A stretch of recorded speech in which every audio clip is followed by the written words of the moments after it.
এটা হলো, তাহলে প্রথম হলো তোর মনসাজ পূজা বিফলে যাবে না, জ্ঞান পর্ব। তারপরে এসে গেল সকল হৃদয়ে তিনি অতুলন অনাহত, যোগের পর্ব। এটা যোগের দ্বারা একমাত্র প্রাণক্রিয়া, আত্মক্রিয়া, প্রাণায়াম আদির দ্বারা এটা অনুভব হয়। সকল হৃদয়ে তিনি অতুলন অনাহত, তারে বাজেন অনুক্ষণ। কামনা ঘুচিলে প্রকাশিত হয়ে অজ্ঞান তামস নাশিবেন রে। কামনা, আসলে আমরা তো হিংসা বিদ্বেষপূর্ণ সত্তায় চলি। সব সময় ভাবি অমুক ভালো হয়ে গেল, আমি বোধহয় পিছিয়ে পড়লাম, ও বোধহয় এগিয়ে গেল, আমি বোধহয় ছেপে গেলাম, আমি যে ও। সব সময় আমরা স্বার্থের অনুকূলে চলি। এই সব দিকে বাইরের দিকে দৃষ্টি রাখতে গিয়ে চাওয়া পাওয়া, স্বার্থ, কামনা, বাসনা, ক্রোধ, উন্মাদনা, লোভ, লালসার মধ্যে মত্ত থাকতে গিয়ে আমার ভেতরে যে তিনি আছেন এটা আমার দেখা হচ্ছে না।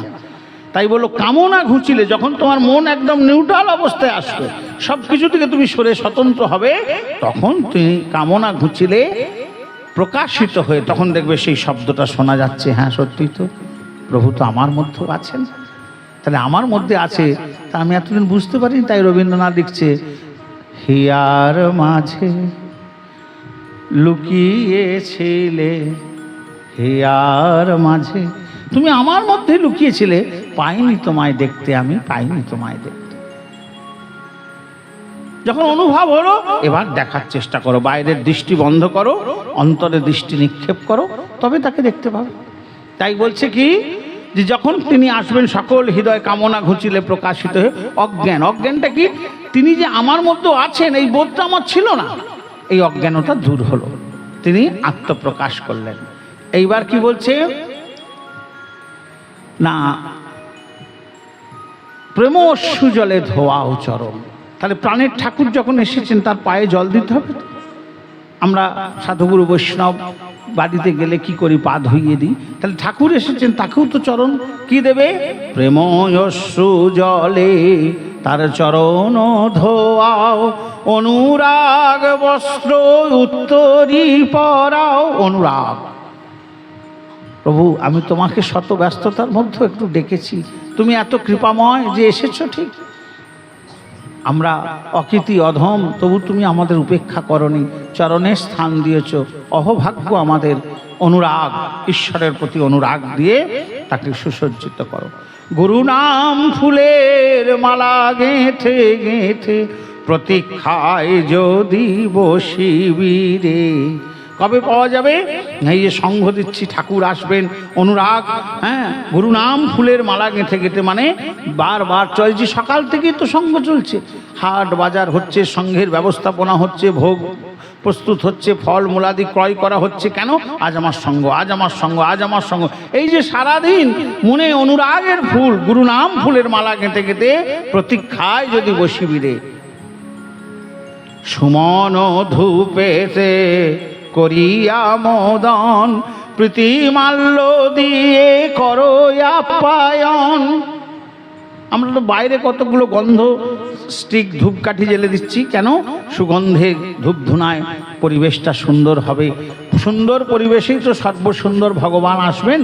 বলো আসল তোমার মনটাকে করো সুমন ধূপেতে, মনকে সুন্দর করো, যেখানে ঠাকুর বসবেন।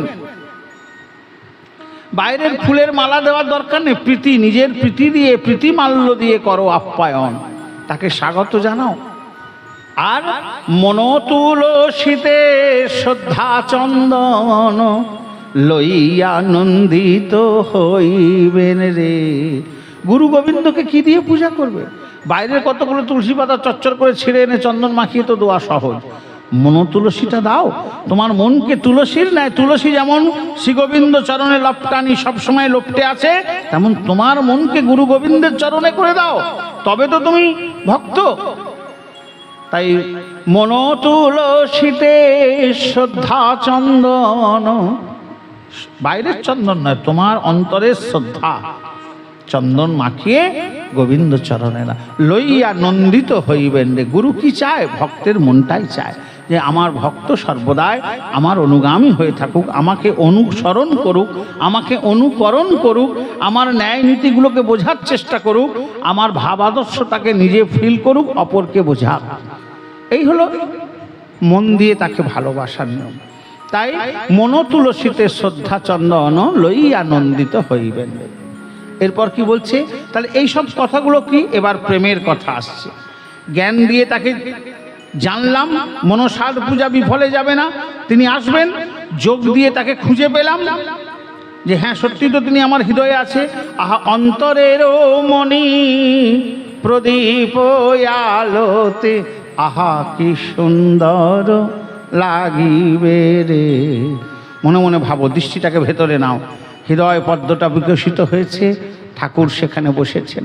তুমি অনুরাগের উত্তরী পরিয়ে প্রীতি মাল্য দিয়ে মন তুলসী তার চরণে দিয়েছ। আর তিনি দিব্য সুহাস্য মৃদু মঞ্জু হাস্যতাম, মৃদু মৃদু হাসছেন, আর তোমার দৃষ্টিটা পড়েছে। অন্ধকার ঘরে কি করে দেখবে? অন্তরেরও মণি আত্মদ্বীপে দীপ দীপ করে জ্বলছে জোনাকি পোকার মতন, আর ঠাকুরকে হৃদয়ে অনুভব হচ্ছে। এইভাবে ধ্যান করতে হয় যে তিনি আমার হৃদয় পদ্মে বসে আছেন, আমি আমার দৃষ্টিকে বহির্মুখ থেকে অন্তর্মুখ করেছি এবং আমার হৃদয়ের ছোট্ট আত্মজ্যোতি দ্বীপে ঝিকমিক ঝিকমিক করে জ্বলছে, আর তার হাস্যস্বর মুখটা আমার মনে পড়ছে। তাই বলছে অন্তরেরও মণি প্রদীপ আলোতে আহা কি সুন্দর লাগিবে রে। ও তোর মনসাদ পূজা বিফলে যাবে না, কৃপাময় ঠাকুর আসিবেন রে। হৃদি পদ্ম দল বিকশিত করে প্রাণনাথ তথা বসিবেন রে। তাহলে এই অবধি তো গেল ঠিকঠাক, শ্রদ্ধা হলো, তুলসী দোয়া হলো। এবার কি বলছে? স্নেহ মাখা পাকা ঋতুজাত ফল মিষ্টান্নের সঙ্গে শুদ্ধ গঙ্গা জল।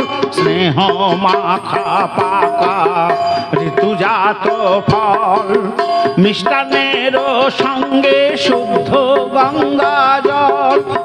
ভোজন সারিয়া আত্মন শেষে শ্রীমুখে তাম্বুল লইবেন রে। ভোজন সারিয়া আচমন শেষে শ্রীমুখে তাম্বুল লইবেন রে। তোর মনসাদ পূজা বিফলে যাবে না, প্রাণের ঠাকুর আসিবেন রে। মনসাদ পূজা বিফলে যাবে না, কৃপাময় গুরু আসিবেন রে। এখনকার ফল আম কাঁঠাল ইত্যাদি, আবার শীতকালের ফল স্নেহ মাখা পাকা ঋতুজাত ফল মিষ্ট মিষ্টান্নের সঙ্গে শুদ্ধ গঙ্গা জল। কিছুই যদি দিতে না পারো, অন্তত স্নেহ মাখা দু চারটে ফল থাকে দিও, একটু জল দিও। আর ভোজন সারিয়া আচমন শেষে শ্রীমুখে তাম্বুল লইবেন রে। তাহলে গুরুদেব ভোজন করে কি করবেন? আচমন শেষে মুখে তাম্বুল নিয়ে যখন বসবেন তখন কি করছে? বলছে আরতি জ্বালিয়ে বিরহ ভুলিও, অনুরাগ বসে চরণ চাপিও। আরতি জ্বালিয়ে বিরহ ভুলিও, ধরে ব্যজন চালিও। অকিঞ্চন ভাবে প্রণতি জানালে আপন করিয়া লইবেন রে। অকিঞ্চন ভাবে প্রণতি জানালে আপন করিয়া লইবেন রে। ও তোর মনসাদ পূজা বিফলে যাবে না, কৃপাময় ঠাকুর আসিবেন রে। আরতি জ্বালিয়ে বিরহ ভুলিও। আবার 1 মাস পরে ঠাকুরকে আমরা পাবো সঙ্গে, যার যে মাসে মাসে দেয়, যে 1 বছর পরে দেয়, তাই আবার ভাববে আজ আমার এবছরের সেবা হয়ে গেল, আবার 1 বছর পরে আমি ঠাকুরকে সেবা করতে পারবো, সেবার সঙ্গ ডাকতে পারবো। তাই 1 বছরের প্রতীক্ষার যে বিরহ, আরতি জ্বালিয়ে বিরহ ভুলিও, পদ সেবা করে ব্যজন চালিও। গুরু এসেছেন, তার একটু চরণ সেবা করে দেবে, তাকে ব্যঞ্জন হাওয়া করবে এবং অকিঞ্চনভাবে দীনতার সঙ্গে দিনের বন্ধু দীন সখার পায়ে প্রণাম করলে আপনও করিয়া লইবেন। এটা হলো কি? এটা হলো প্রেমের সেবা। তাহলে জ্ঞান দিয়ে জানলাম, যোগ দিয়ে তার অস্তিত্বকে খুঁজলাম, বুঝলাম। এইবার ব্রজের গোপী ভাবে গোপীরা কি করতেন? নানাবিধ দ্রব্য সামগ্রী এনে গোপীরা গোপীনাথকে কুঞ্জে সেবা করতেন। হে রাধা বল্লভ, তুমি সেবা করো। রাধা বল্লভের সেবা হয়ে গেলে আচমন করে গোপীরা মুখে তাম্বুল তুলে দিতেন। হ্যাঁ, তখন হাসি হাসি এক সখী বাঁশি করে দিল, হাসি হাসি এক সখী বাঁশি করে দিল, বেশ বাঁশি পেয়ে নাগর হরষিত ভেল। মঞ্জরীগণ আসি তখন আরতি দানিল, মঞ্জরীগণ আসি তখন আরতি দানিল, আরতির রতি পেয়ে হরষিত ভেল। এগুলো যে সব বৈষ্ণব পদাবলী আছে, তার মানেটা কি? মঞ্জরি কজন? ও গোসাই ঠাকুর, তোমাদের মঞ্জরি কজন জানো না? সখী কজন? 8 জন। অষ্টসখী, 6 মঞ্জরি, এরা ব্রজের করওয়াদারি। এদের অনুমোদন ছাড়া তুমি রাধা গোবিন্দ যুগল সেবায় যেতে পারবে না। এই অষ্টসখীটা মানে জানেন কি? ললিতা, বিশাখা, চিত্তা, চম্পরী, নামগুলো খুব সুন্দর, এগুলো বুঝবার আছে বৈষ্ণব শাস্ত্রে। এরকম কিরকম বলছে? চক্ষু, কর্ণ, জিহ্বা, নাসিকা, ত্বক, এই 5টা অহংকার, মন ও বুদ্ধি। কটা হলো? 5 আর 3 8টা। 8টা সখী। 8টা সখী কেউ বাইরে নয়, সব তোমার মধ্যেই আছে। তুমি চোখ দিয়ে প্রাণ গোবিন্দকে দেখবে, মন দিয়ে ভালোবাসার স্বাদ জাগবে, হ্যাঁ, তখন ইন্দ্রিয় দিয়ে তাকে সেবা করবে।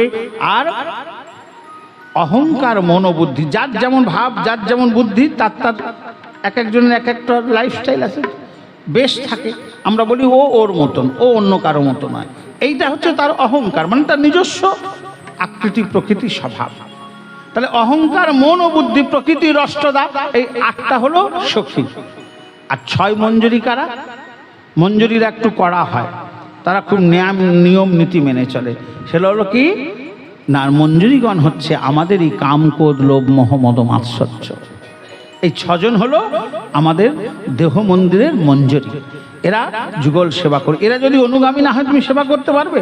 তোমার মন যদি জাগতিক কাম্য বস্তুতে আকর্ষিত হয়, তাহলে তোমার রাধা গোবিন্দের দিকে যাবে। যথা কাম তথা প্রেম নাই, যথা রাম তথা নাহি কাম, আবার যথা কাম তথা নাহি রাম। যে শরীরে কামনা থাকবে সে শরীরে প্রেম থাকবে না, ভগবত প্রেম থাকতে পারে না। কেন পারে না? বলছে সূর্য আর রজনী আর রবি কখনো এক ঠাঁই থাকে? রবি রজনী কখনো এক ঠাঁই থাকবে না। তাই কাম আর প্রেম দুটোকে ধরে রাখবো। আমরা ভাবি সংসারী লোকেরা অনেকগুলো অবান্তর প্রশ্ন করি, কেন হতে পারে না? ঠাকুর রামকৃষ্ণ করেছিল, ফট করে একবারে রামকৃষ্ণ চলে যায়। মহাপ্রভু তো 2টো বিয়ে করেছিল, 2টো বিয়ে করে তো মহাপ্রভু 24 বছর বয়সে 19-17 বছরের মেয়ে, 16 বছরের বউকে ফেলে রেখে চলে যেতে পারে। তুই তো একদিনও কোথাও গিয়ে থাকতে পারিস না, তাহলে তুই আবার তোর মহাপুরুষের সঙ্গে কি তুলনা করছিস? হ্যাঁ, তারা আপনি আচরি ধর্ম জগৎকে শিক্ষা দিতে এসছে। তারা আমাদের কাছে আইকন, দৃষ্টান্ত, এক্সেপশনাল ব্যক্তিত্ব, এক্সাম্পল হতে পারে, কিন্তু বাস্তবে সবার সঙ্গে তার মিল খুঁজে পাওয়া যাবে না। পাওয়া যাবে? এইগুলো হচ্ছে মহাপুরুষদের চরিত্র। তারা কখনো, আমরা সবসময় মধ্যপন্থী অবস্থায় চলতে চাই, না নিচে নামবো না ওপরে উঠবো, মাঝামাঝি সবকে নিয়ে থাকবো, কিন্তু মাঝামাঝি কোনো জায়গায় নেই। এক ভগবান যুগে যুগে অবতার হয়ে কুখ্যাতদের উদ্ধার করেছে, আর ভগবান যুগে যুগে অবতার হয়ে বিখ্যাতদেরকে কোলে দিয়েছে, তাই না? ধ্রুব পল্লার সুদর্ণ, সুদামা, হরিদাস। আবার বধ করেছেন কংস, রাবণ, দুর্যোধন, হিরণ্যাক্ষ, হিরণ্যকশিপু। অতি বড় কুখ্যাতদেরকে তিনি নিধন করে মুক্ত করেছেন, আর অতি বড় বিখ্যাতদেরকে তিনি হৃদয়ে জড়িয়ে প্রেম আলিঙ্গনে উদ্ধন্য করে দিয়েছেন। মাঝামাঝি কার জন্য কবে ভগবান এসেছিল আর ভগবান কেঁদেছিল, ভগবান পৃথিবীতে আসতে বাধ্য, কোথাও বলেছেন না? পরিত্রাণাহি সাধূনাং বিনাশায় চ দুষ্কৃতম ধর্ম সংস্থাপনার্থায় সম্ভবামি যুগে যুগে। সাধুদের ত্রাণ, স্নেহ, ভালোবাসা দিতে, অসাধুদেরকে নিধন করতে, আর কালোপযোগী যুগোপযোগী ধর্মকে জীবের ব্যবহারযোগ্য করে প্রতিষ্ঠা করে দিয়ে আসতে আমি যুগে যুগে অবতার করি। মধ্যপন্থী ব্যক্তির দিকে কখনোই তার দৃষ্টিপাত নাই, অথচ আমরা মাঝখানটা দিয়ে থাকতে চাই। আমরা না ত্যাগী হব না ভোগী হব, মাঝামাঝি থাকবো। আর জ্ঞান গর্ব কথা বলবো, সেগুলো শুধু ভাষণে আচরণে নয়। এই হচ্ছে আমাদের পিছিয়ে পড়ার কারণ। বৈষ্ণব শাস্ত্রে তোমাকে এরকম করে বুঝিয়ে দেবে, হরিনাম কর হরিনাম কর। কিসের হরিনাম তুমি করবে? কোথায় অষ্টসখী ছয় মঞ্জরি তুমি সেটাই জানো না, কোথায় বৃন্দাবন কোথায় রাধাশ্যাম তুমি সেই জানো না, তা তুমি কি করে ভজন করবে? তাই বলছে চলো সখী যাই আমরা সে বৃন্দাবন ধাম, যথা বিরাজিছে মোর গুরু রূপী শ্যাম। তুমি গুরুর কাছে যাও, তবে তো গুরু বুঝিয়ে দেবেন অষ্টসখী ছয় মঞ্জরি কারা। না, তোমার মনের ইচ্ছা, অঙ্গ প্রত্যঙ্গ, বহিরিন্দ্রিয় অন্তরেন্দ্রিয়, এরাই সব মঞ্জরি সখী হয়ে তোমার প্রাণেশ্বর আত্মব্রহ্মরূপী শ্যামকে, কুণ্ডলিনী রূপী আদ্যাশক্তি সনাতনী রাধাকে সেবা করবে। এগুলো জানতে হবে, তত্ত্ব তো জানতে হবে, ভজনের কৌশল জানতে হবে, তবেই তো, নাহলে ভাবের ঘরে চুরি হবে। ঠাকুর নিগমানন্দের বলিষ্ঠ প্রেম ধারা, সেখানে কি হলো? জ্ঞান দিয়ে জানো, যোগ দিয়ে খোঁজো, আর খুঁজে পাবার পর প্রেম দিয়ে সর্বস্ব দিয়ে তাকে ভালোবাসো। সেই ভালোবাসাটা কি? ওই যে বললো স্নেহ মাখা পাকা ঋতুজাত ফল মিষ্টান্নেরও সঙ্গে, এটা আবার বৃন্দাবনের বোঝো সেবা চলে এলো। গুরুকে প্রেমের সেবা করো। আর কি বলছে না, আরতি দানিয়ে বিরহ ভুলি। আরতি কি শেষ? তারপরে আবার কবে দেখা পাবো ঠাকুর, আবার কবে আসবে ঠাকুর, এই একটা আকাঙ্ক্ষা। বিরহ ভুলিও পদ সেবা করে ব্যজন ও চালিও। পেয়েছো, নিজের কুঞ্জের মধ্যে একটু ভালো করে মনো স্বরূপে তার সেবা করে নাও, ব্যজন চালাও, আর অকিঞ্চন ভাবে প্রণতি জানাও, তবে তো তিনি তোমাকে আপন করে নেবেন। তাহলে এই যে পূজা পর্ব থেকে আমাদের শিক্ষা হলো কি না, আসল পূজা মানে নিজের মন দিয়ে নিজের অন্তরাত্মাকে পূজা করা। হলো, বোঝা গেল না? এবার ধর্মীয় কথা, পালা কীর্তন শুনতে আমাদের চ্যানেলটি এখনই সাবস্ক্রাইব করুন।